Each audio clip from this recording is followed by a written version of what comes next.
大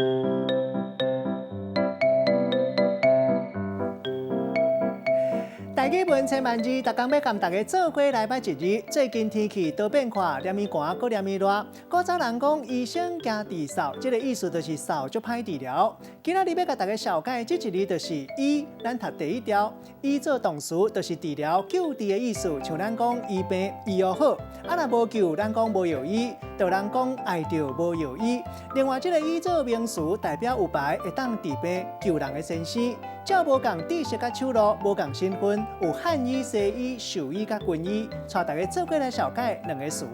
头一个读做医生馆，就是诊所，某人讲医馆，一般就是一个医生家己开的。啊，若是较大间的，有几落款无共科，咱讲病院。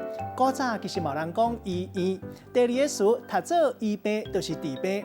咱用一句话来举例，甲这两个词甲做伙。譬如讲，人讲医生惊治扫，总铺惊食豆，啊若做土水的惊掠老，代表讲每一个行业拢有上惊拄到的情形。